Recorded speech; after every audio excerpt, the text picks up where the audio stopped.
What is up, everybody? What is up? Oh my god. Oh my god.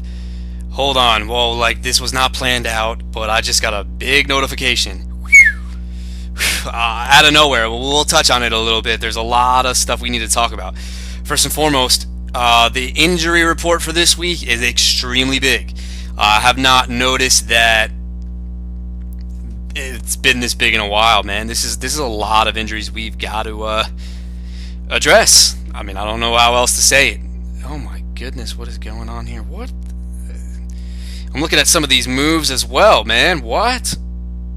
Oh, I'm sorry, guys. I'm recording this 4:41 as of right now. Beautiful Wednesday today. We even ate outside at my job. It's wonderful. I hope you guys are enjoying this fall weather. First and foremost, you know how we do. We got to recap the week 4 games. Let's get right into it. You had a big matchup, 2-2-1 teams going at it. One of these teams looks like they were starting to heat up. The other team, people weren't really buying into it due to some lack of players. My team wins 147 to Brian's 102, and they move into first place in the division. Another week, another victory where this one team has not overperformed their projections. It's been 3 out of the 4 weeks it has not hit projections. There was 1 week it did have, but that's Paul's team, 114, beating Matt Morris, who a week ago put up 178 and puts up almost 100 less at 87. This was a surprise matchup victory, in my opinion. That was David coming out, putting up a 147 spot against Johnny J. Fresh. Myself included. I think David had a big uphill battle, so this victory was very, very, very crucial for him. No trap game here, as you had Andre Jones defeat Lewis Todd 139 to 91, moves to an even 500 on the season with a very respectable point total, which would give him number 4 or number 5, I believe, in total points. I had mentioned this team, and I want you guys all to listen. This is a sleeper team if it can stay healthy, and that's not looking good right now, but we'll throw it out there. Authentic Harsh against Max Mandel. Okay, so you had Brandon Cooks and Cooper Kupp both go off that Thursday night game, and it looks like the rest of Harsh's team got the memo and not Max's, as he wins 154 to 119. Congratulations on the victory. That is now 2 straight for the vintage, or now the authentic one. And without a doubt, this was the matchup of the week. A lot of hype being built up into this one. I had the number 1 ranked team in my power rankings taking on the number 2 ranked team, and I guess kind of an upset. Number 2 ranked team delivers the knockout blow, 144 to 100. Alan Williams, this got very overconfident playing a no tight end, and the quarterback did not get it done there, leaving a easy dub for Rob Coffey and the beast that is known as Alvin Kamara. I want to touch on a few things, some observations that happened in week 4. There's a lot of question marks and a lot of reason to get excited. Let's start first and foremost about a guy who was picked off the waivers, and I am absolutely shocked that this guy fell to number 7 in the waiver claim. I don't know what's going on, guys, but I'm shocked this guy was dropped to number 7 to Rob Coffey, and that's Kiki Kute. Yeah, I understand. Who the heck is that? And, well, we don't know if Will Fuller's out, but my thing with this is, guys, if you want to play so conservative and wait for the answer to come to you, you're not going to get anywhere in fantasy football. You've got to think way ahead of the game. These are why these guys... Now, granted, I'm going to get a lot of backlash if this thing does not turn out right, and I'm going to hear Johnny, I'm going to hear Brian, yeah, that Kiki Kute is a real stud. I mean, 3 points. Yep, I'm really, really happy I have him on my roster. I understand that crap can happen. But there's certain things that look really good, and he's one of them that if Will Fuller is inactive, I think this guy could be very, very respectful in your flex option. That was the biggest takeaway there. And then there's a lot of flyers. Mike Davis gets claimed, Zach Pascal. Vance McDonald, I was a little shocked that I got him at number 12. I guess everybody's tight end situation is all right. And Mohamed Sanu, not for nothing. And let's talk about that. Some things that were revealed in week number 4. The Cincinnati Bengals officially have 2 wide receivers for the first time since they had Marvin Jones, and that's Tyler Boyd and AJ Green. I think if you own any of these 2 guys, I think you are going to be very, very, very happy with the production, especially with Tyler Boyd, who I don't understand why he was phased out after his rookie year. Made absolutely no sense to me because he looked really good his rookie year. Don't know what happened there. I don't know if he got in trouble or something. I have no idea. Can't answer it for you, but the guy looks really good. Second thing to note, the Atlanta Falcons look like they're going to support 3 viable receiving options. This is now another team that does not have a good tight end that relies on 3 wide receivers to make up their target share. Okay, I am officially putting the Atlanta Falcons in the tier as the Lions passing attack, the Rams passing attack. There's another one. It's coming to me.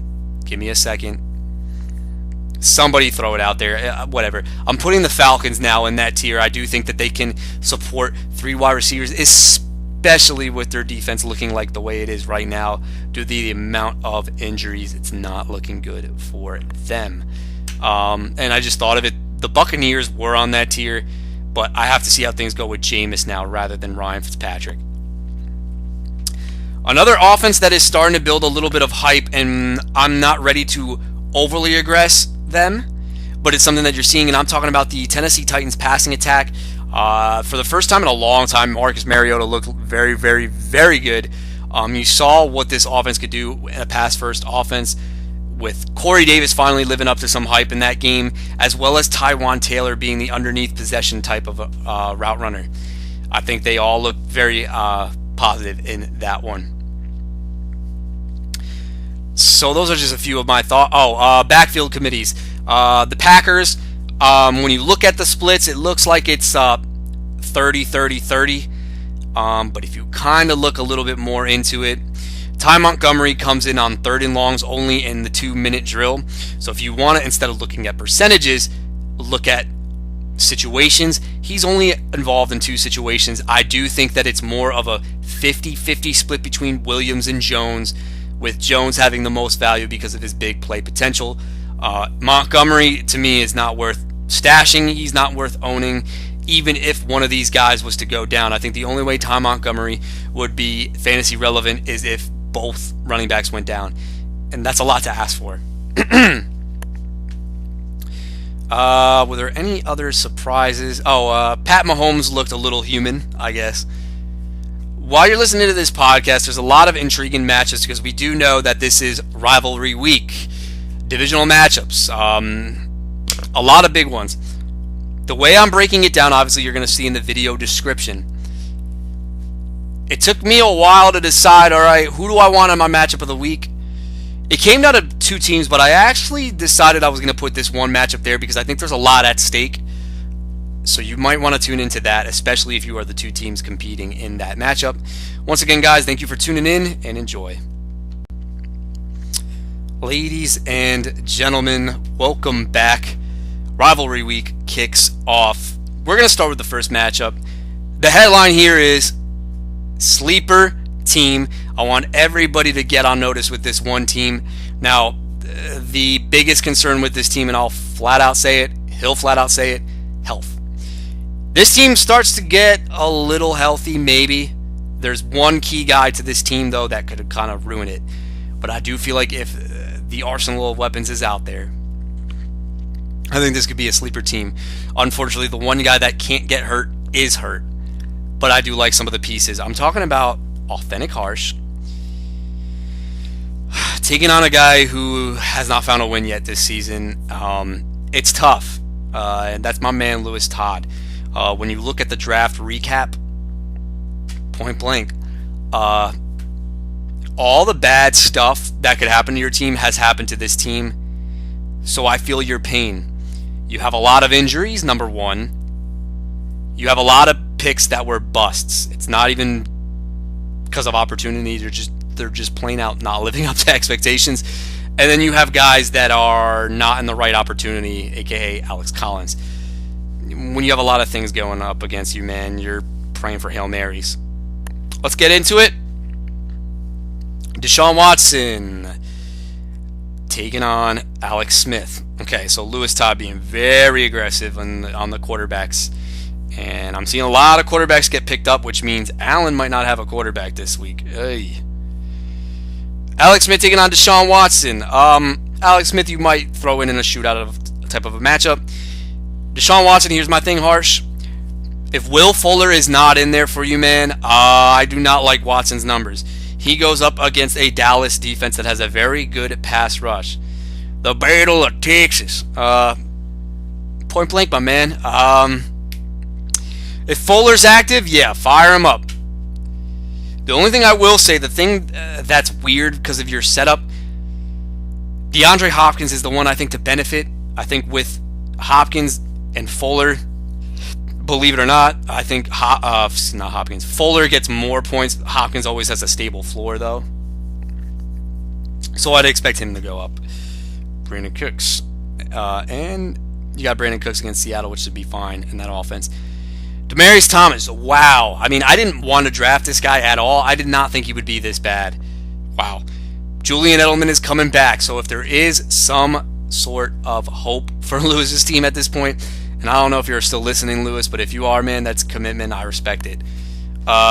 Julian Edelman. Who knows? Who knows, man? But the Patriots do need him. Rob Gronkowski's hurt. Josh Gordon is still learning the playbook. They need somebody else to step up. Naheem Hines and Thompson taking on Hunt and Collins. This is the only, I think, advantage I'll give Lewis Todd is in that running back department. Kareem Hunt. You gotta like what you're seeing out of Kareem Hunt, and a lot of people are trying to sell him high. That would be a really good maneuver if somebody's willing to buy. But the fact of the matter is he was involved in the passing game. He is not a guy that is just going to be on there. And I actually think when Mahomes is seeing defenses that he doesn't know, a lot more conservative dump-offs might happen rather than trying to hit the home run in those intermediate routes. So maybe Hunt's value goes up. Eric Ebron and Austin Hooper. Now, I fully understand this is a fantastic matchup for Austin Hooper. This guy's, I don't know if he's just really bad. Like, I drafted him last year. He did nothing for me. And he's had one good game out of 4, so I can't project that. Eric Ebron's been very good. So let me get Eric Ebron, please. Mike Williams and newly acquired Quincy Enunwa taking on Philip Lindsay and Jamison Crowder. Mike Williams will bounce back this week.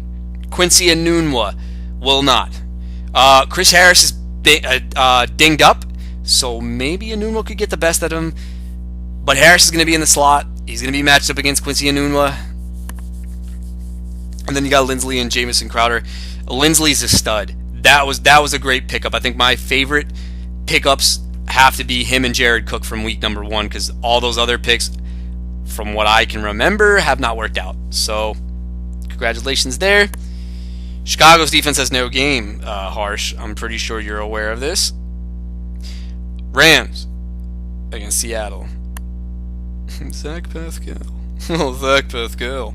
Forgot you picked up that guy. Whoa. Oh, that's Donta Foreman. I thought you got Freeman back again. I was about to flip out. All right. Time to pick. Man, I feel for Lewis, but Will Fuller's active. Not that it would matter in this matchup, but this nice, sweet, short. I think Harsh gets the victory. Thing that I liked, what Harsh did, and this is a management point to him. He's got Naheem Hines. I think this guy is going to be a plug and play. He's what you want Theo Riddick to be if you ever drafted Theo Riddick. Unfortunately, there's now 3 running backs, in the Detroit Lions system. And then you got Chris Thompson, who I actually believe was a fantastic grab if he can stay healthy. Gotta make it quick. Gotta make it short. I gotta go with the man, the authentic one, to get his 3rd straight. Next matchup, if you listen to the previous matchup, I was not very hyped. I was kind of lethargic because I felt bad because you have one team that hasn't won yet. Title of this one is called Survival. Who is going to survive this league? Who's still going to be in it? Because I do believe both of these teams are 1-3, and whoever loses this one, sayonara, adios. Because while 1-4 isn't done necessarily, it's a long uphill battle, especially in a divisional matchup. Gets even longer. I'm trying to get hyped.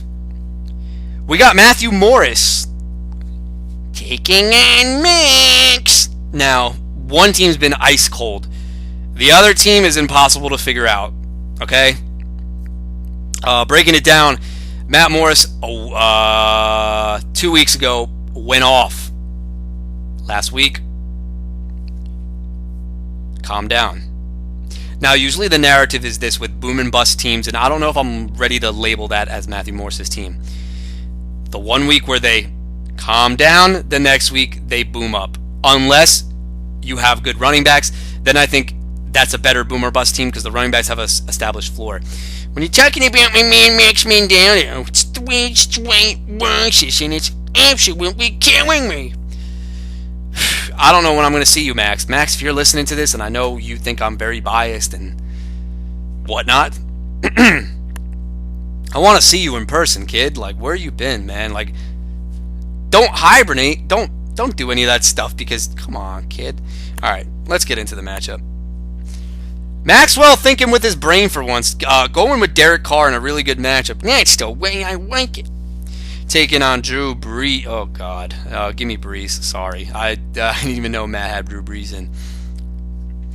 Okay, this guy. I'm shocked at how bad he is. Because he doesn't have a touchdown in 4 weeks. Are you kidding me? OBJ and Dougie B. Taking on Tyreek Hill and Alshon Jeffrey. Well, here's the thing with Max. He's getting a lot of interesting pieces back. Alshon Jeffrey, Josh Gordon, if he ever does anything. Some interesting pieces. That's some I'm going to throw out there. Tyreek Hill, when we look at it, he's had first 2 weeks. Oh my God, it's so good. Next two come back down to earth. Now he gets the Jacksonville Jaguars. Okay, I don't know what's going to happen in this matchup at all. Hill's the guy who runs this offense. We kind of all know that. It goes through Tyreek Hill in the passing game. Everything else opens up because of him. So with all that being said, this is a tough matchup. Alshon Jeffrey coming off of the injury. In a somewhat of a tough matchup. I think I'm not afraid of Minnesota's defense anymore. I think they're good, but I don't think they're in that great tier of defense. But man, oh man, you got Dougie Fresh. Oh, good matchup for Dougie Fresh. Actually, I think Baldwin breaks out in this game.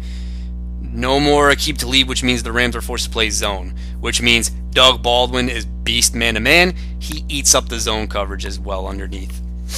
Odell Beckham Jr., look, man, I'm just going to say he's going to score a touchdown because there's no way. I mean, come on. Ridiculous. Okay. TJ Yeldon and Sony Michel, really, really good matchups against subpar running backs. I think their potential is RB2 value, and then you got two guys that have RB1 potential, but David Johnson, oh, he's bounced back. Why are people hating on David Johnson? Wow. Okay. David Johnson is the definition of volume trumps anything, okay? People are panicking. Let's be honest. David Johnson is a phenomenal talent. He is now at the lower end of the RB1. I don't think he's an elite tier. He's still an RB1, just on the lower end. Adrian Peterson, is this a revenge game? He's been up and down, up and down, up and down, but I think coming off a bye, baby. Looks like he should be okay. Oh, ankle sits out Wednesday. Oh, sorry. Sorry about that, kid. Benjamin Watson. This is an interesting stream. Red Elephant. Oh, God. All right, I'm going to skip that. Isaiah Crowell, although, no, if you really want me to be honest on that one, man, I got to go with Ben Watson. Isaiah Crowell, Calvin Ridley we got to talk about. Cooper Kupp and Matt Breida. All Calvin Ridley does is catch a touchdown pass, and this is a really good matchup, so Matt, you might get another 2-touchdown performance type of game. Crowell is touchdown or bust. I do think this is a game he can get a touchdown, though. Cooper Kupp. And Matt Breida are good flex options as well. Max, I'll give you kudos for planning ahead with getting Tennessee State. That was a good one. Alright, I gotta pick a winner here, man. Max's team has fully done a 180. I think there's a lot of reconstruction here. And I actually do like, honestly, with the exception of Tyreek Hill, I like every single matchup that Max has. On the flip side, when we look at Matthew Morris, I love Breeze, I love Baldwin, I love Yeldon and Michelle. These guys have sleeper potential, and Calvin Ridley as well. Oh, I didn't even try to roll him on that one. But the defense, I don't know what's going on there. All right, Nikki, time to pick a winner.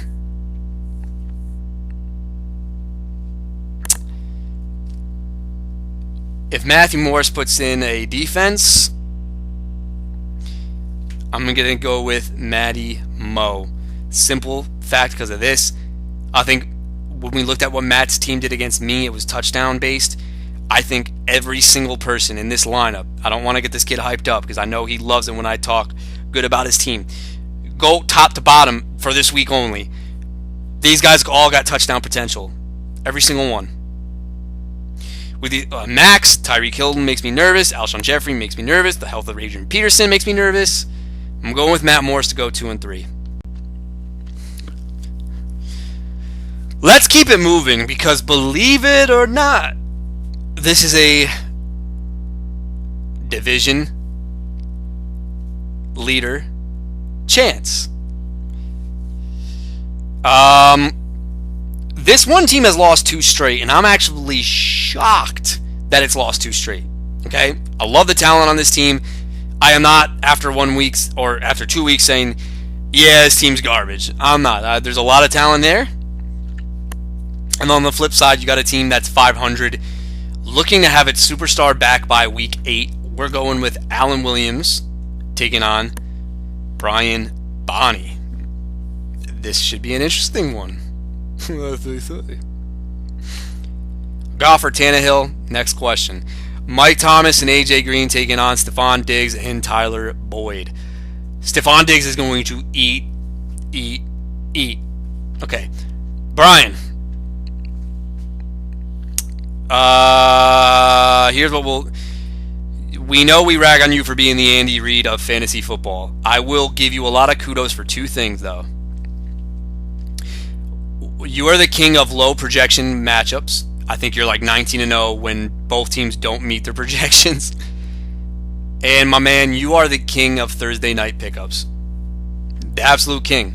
Aaron Jones last year, Tyler Boyd this year. And I wasn't even buying Tyler Boyd after the second week, but hey.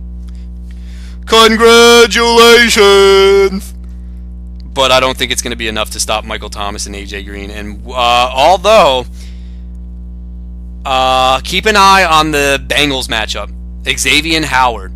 If this guy really is a shutdown corner, people are starting to build up on hype and they think he's going to be in the elite tier of cornerbacks.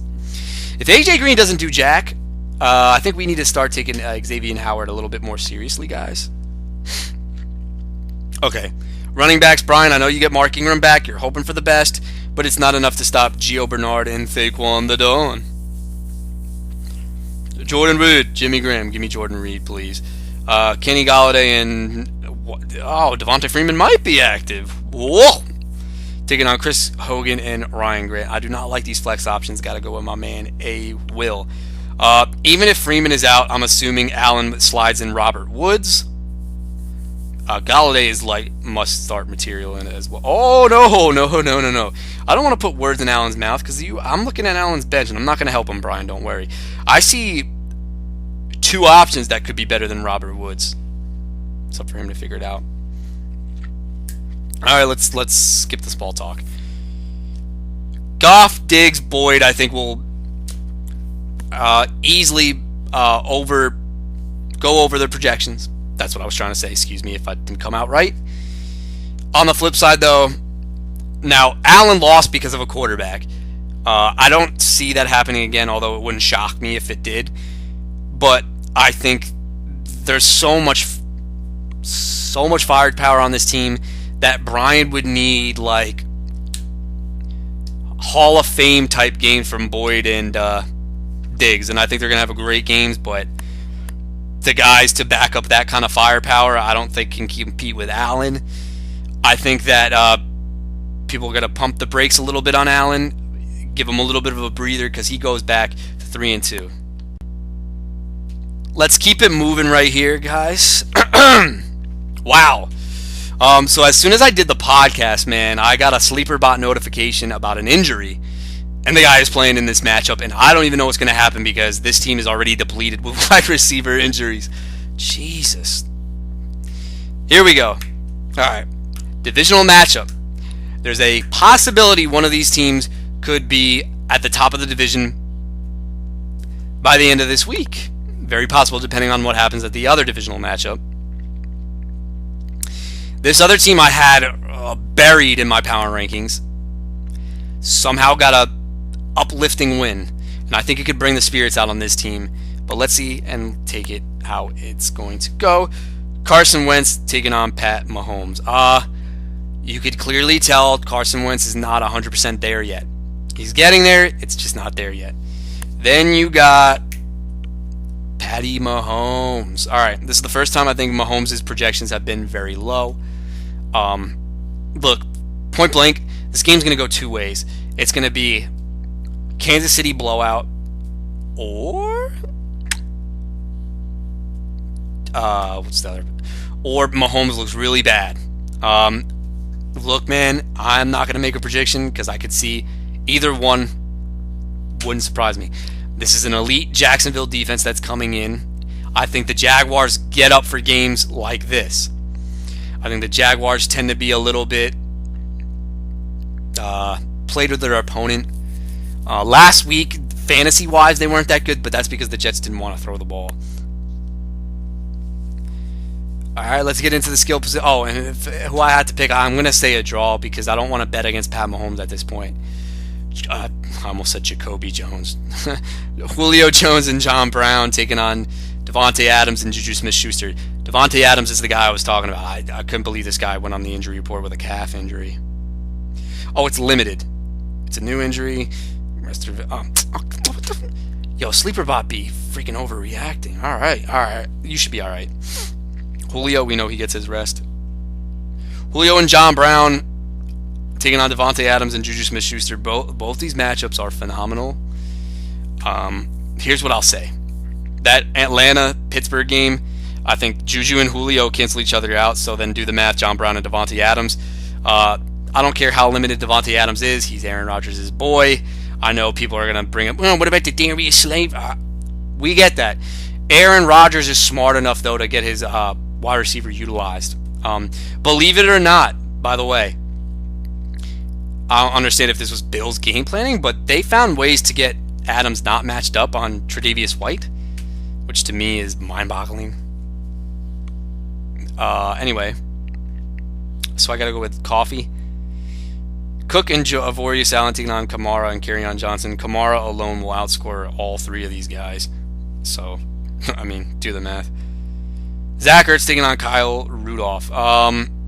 Both playing against each other in the same game is cool. Zachy boy. Clearly the guy Carson Wentz wants to throw to. Since Wentz has been back. Although he looked good in the Tampa game too, so I shouldn't even say that. 10 targets, 14 targets. Guy's an absolute stud. So give me Ertz. Cooper and Nelson taking on Emmanuel Sanders and Austin Eckler. We're going with an Oakland stack, and I gotta be honest, I love it for this week. I think if you want to do the whole guessing Amari Cooper game, I can't see Oakland looking terrible coming out flat. They got a lot of firepower. This defense in Los Angeles, not very good. So I like the stack. Emmanuel Sanders against the New York Jets seems to be a favorable matchup. And then Eckler. He's a safe floor guy. It's hard to project or predict when he's going to go off. This does look like a game where he could go off, though. But I think that there's more safety in the Oakland stack. By process of elimination, I think there's only 3 guys that have fantasy value in that game. We're looking at Amari Cooper, we're looking at Jordy Nelson, and we're looking at Jared Cook. If you want to give the explanation to Jalen Richard, I think he could be nice as well. Flip side on Mr. Coffey, Rob Coffey. Emmanuel Sanders, I don't see him going off against the Jets. I think he might have a decent day, and Austin Eckler, I think, would meet projections. But if you ask me which guys has the better chance to go over the projections, I got to go with the David side. So because of that, I'm going with David's flexes. Arizona at San Fran, not a bad pickup. Taking on Carolina at home against the Giants. Oh my God, Coffey. Give me Carolina. Arizona's got a good defense, though. I mean, I think they're slept on, but I don't think it's anything that's going to be a game changer. All right, time to pick a winner. This is one of the harder ones to pick, which is why it's up there at the top. It pretty much comes down to one simple factor, and that's because David's running backs are not healthy. When I look at the Robert Coffey side of the ball, Alvin Kamara, Mark Ingram comes back, which means, okay, it means that he needs only one touch to break a 70-yard touchdown. Like, it's going to be something like that instead of like 3 or, I don't know. I got to go with Coffey just because of the safety of the running backs. If David was to beat Robert Coffey, the wide receivers and the flexes would go off and Dalvin Cook would look healthy. I think that's what would happen, but I can't see it happening, David, so I got to go with Mr. Coffey. Moving along, the matchups. Okay, I shuffled between two of these matchups. Which one I wanted to put as the matchup of the week, which one I wanted to put as the second matchup of the week. Pretty much it came down to the other matchup. I think there's a lot more at stake for one team.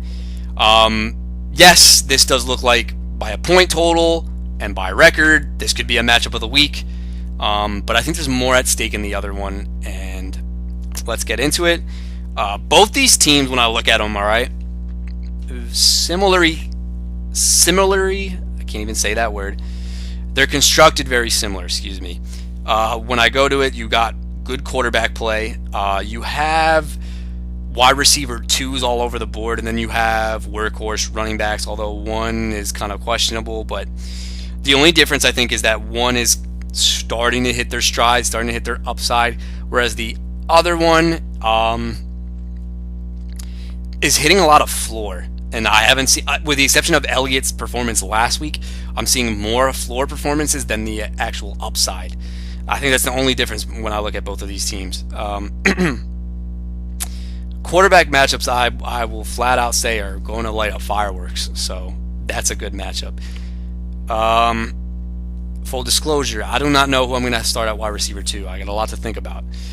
Jarvis Landry getting missing practice today. I think they're giving him a day off, I would assume. I don't know. And then there's Marvin Jones. Now, I'll tell it like it is. I think that game has shootout potential, which is why I'm still keeping the faith with Marvin Jones. He's been 50-50 all year. 2 games and then 2 very serviceable games. When there's a chance that both teams can move the ball very fast, give me Marv. Second, Golden Tate and Tyler Lockett. So you got a guy in that game as well in Golden Tate. Now, Golden Tate had a field day last week, and I don't think I would have called that at all. And then you got the man, Tyler Lockett. Tyler Lockett against the Rams. There is garbage time potential, which does make me a little bit nervous, not going to lie. Tyler Lockett didn't find the end zone for the first time last week, so 3 of the 4 weeks he scored a touchdown. Lockett with Doug Baldwin, though, I don't know about the target share. That's my only minor concern, but I understand he's filling in for T.Y. Hilton, who's been ruled out. Running back department, MG3 and CMC taking on Zeke and James Conner. Now, a lot of people are now not anointing James Conner as this workhorse back because he hasn't performed like it. I do think, though, in this matchup, he can be very serviceable. And Ezekiel Elliott, enough said, there's not really much to go over in that case. So we got MG3 and CMC. They're the staple of my team. I like the combo. I like the way it's set up. Vance McDonald, who I'm shocked I got as a waiver claim. Jared Cook. Full out wrong. I think most of the road was wrong on Jared Cook because we always see him go off. And when you look at the number, he's the number 1 tight end, which is crazy. Just saying that. 22 points, 6, 5, 27. So when this guy goes off, it's almost like Gronk-esque numbers. It's crazy. Flex spots. T.Y. Hilton is out, so I don't know what you're going to do there. I think your only viable options you have like 4, so I think it's how Andre Jones wants to play it. I'm going with Aaron Jones, no relation, and James White. Just like what James White's been able to do, Aaron Jones like the opportunity. Joey Mixon. I understand he's practicing. I don't think that's a good thing, though. I'd shut him down a few more weeks. Not because I'm afraid of him. I mean, yeah, he's a decent player, but I don't think rushing him back this early is a smart move. And then you got Denver against the Jets. Good matchup. Jacksonville against Kansas. Bad matchup, but anything could happen. So I do the keys to victory to my game. I do not pick winners. It's the way it's been. First and foremost, for both sides of the ball, quarterbacks need to live up to those projections because both of them are in shootout type of games. If the running backs can do what they do, for me, I'll be straight. But if Andres were to outperform my running backs by a landslide, like by a lot, then things get a little bit interesting because then it comes down to the matchups, I think, with the wide receiver twos. Landry's been a target hog. Another guy that I am considering is Corey Davis, just simple because of what he did last week, and the target share with him is like astronomical. Like I wouldn't ever think he would be averaging 40 targets a week. Oh, that's insane. Let me rephrase that a little bit. I don't think he would have been averaging 40 targets, or why am I saying averaging? 40 targets in 4 games. Like that's crazy. And then the flexes, I know with Andres, we don't know what's going on. There's a lot of injury concerns there. My side of the ball, I think James White and Aaron Jones have fantastic matchups, and it's up for them to deliver. This should be a very good matchup. There's the potential that the victor of this matchup could wind up in first place, either or with me, because I'm already in first, but if Rob Coffey was to lose, I lost, that would make Andre in first, so interesting. I'll get a little bit animated for this one. All right. Here we go. All right. Why is this the matchup of the week? Simple, because there's a lot at stake. Let me give you the tale of the tape between these two teams. One side, I think this owner has a very, very good team. I also think that this owner was, I think, shocked, amazed, pumped, and bought the trash talking at beating Allen for the first time this year. And then last week, that energy went down due to David Sutton pulling off an upset. Now, when I look at it, this team drops to an even 500. The point total is very respectable. It's in the top 5 of the league. I don't think there's much concerns with this team. There is one minor flaw, and I think it might be tweaked as the season progresses. That's my personal opinion. I'm not saying that it's anything else. On the flip side, you've got a guy who's still undefeated. But there's a lot of red flags to it. I was not big on this ranking. I had, even though he was 3-0 coming into last week, I had him ranked as the number 5 overall team. This team is very boom or bust. And I flat out say it on every matchup. When the Pittsburgh Steelers are at home, I like it. That was the case, but the Steelers didn't do anything last week that would anoint him a lot of points. You're starting to hear a lot of criticism. People are not buying into the hype.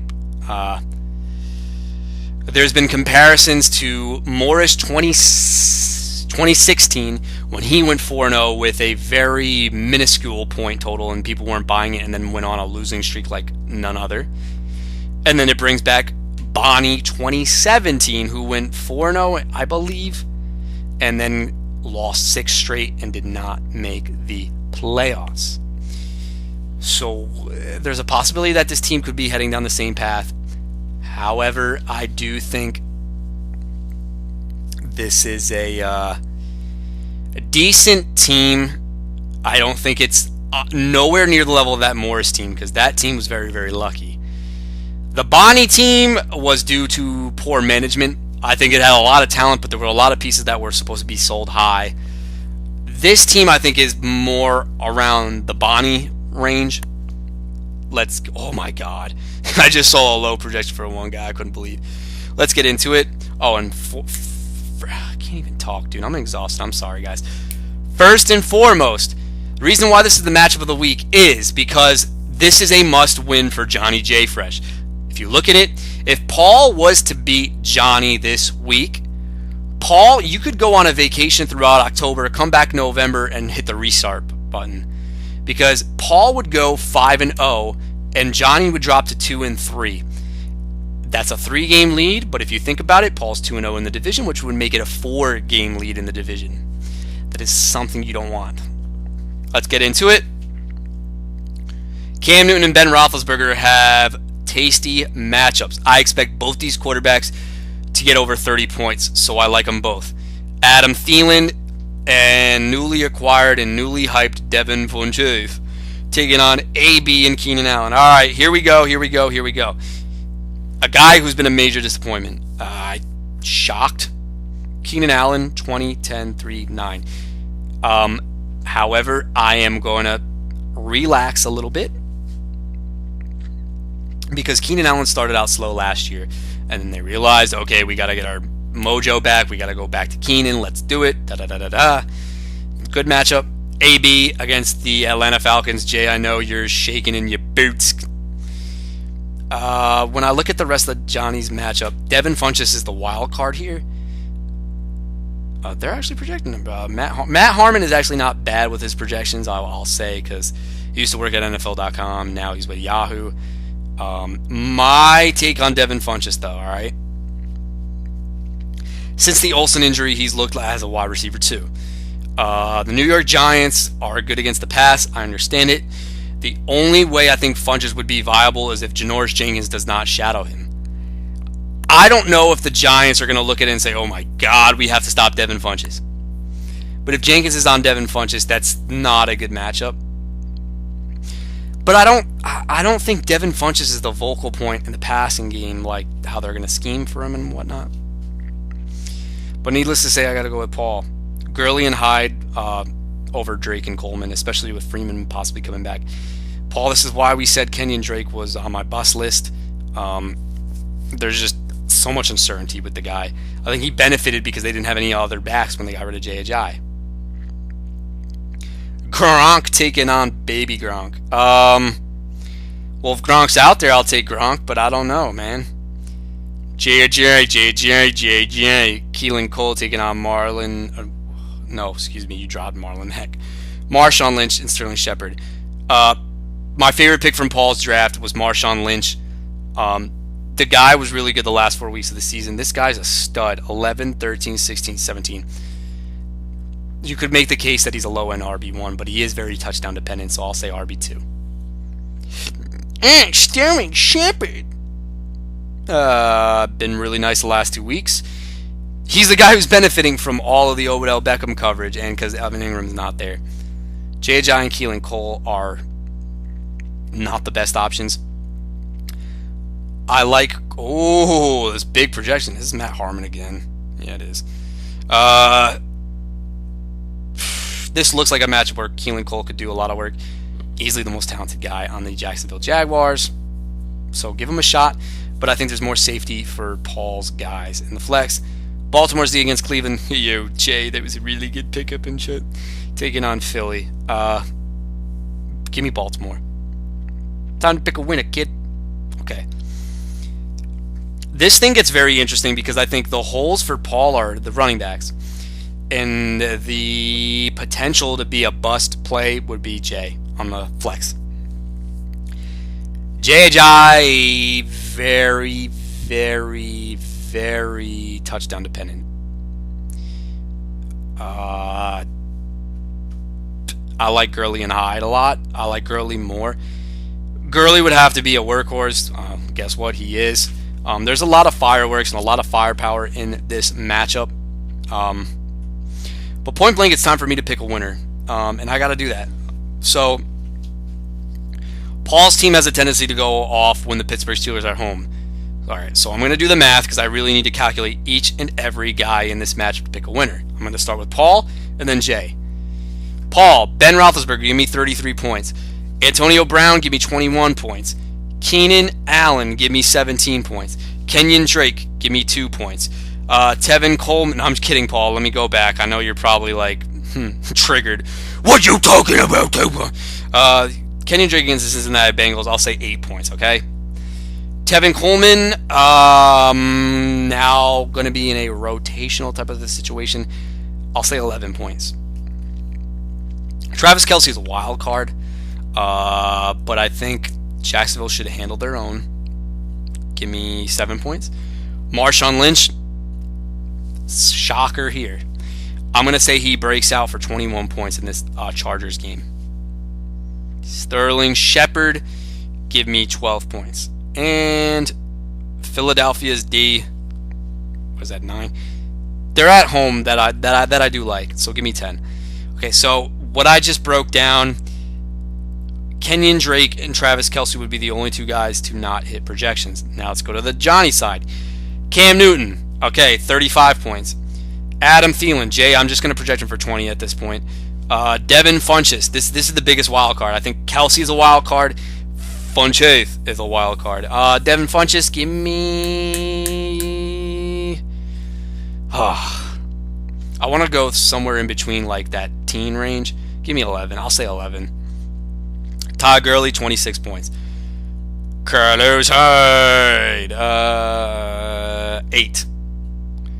Gronk, has he practiced today? He's limited, which says to me that he'll be out there. I do think that he might score in this one.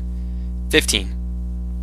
Jay Ajayi, I think they have it accurate at 9. Keelan Cole, that's a coin flip.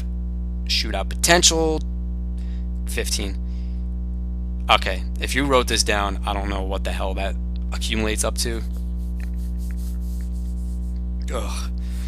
The issue with Jay is there's a lot of guys that are touchdown reliant, such as Carlos Hyde and Jay Ajayi. I don't think Ajayi gets there. I don't think Hyde gets there. Marshawn Lynch has proven no reason for him not to underperform.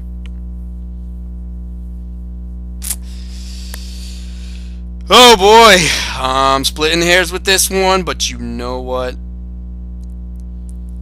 I'm going to go with a shocker here. I got to go with Paul. I don't think Johnny's team has a bad week. Jay, I don't think, I'm going to say it again, I don't think your team has a bad week. I think you can get somewhere in that 120 to 130 range, which is very serviceable. However, that Pittsburgh-Atlanta game makes me very, very, very nervous. Ben Roethlisberger didn't look good against the Baltimore Ravens. Yeah, I understand that argument. But, bro, Atlanta doesn't have anybody there. Ben is going to be chucking bombs all day. Juju, Vance McDonald, Antonio Brown.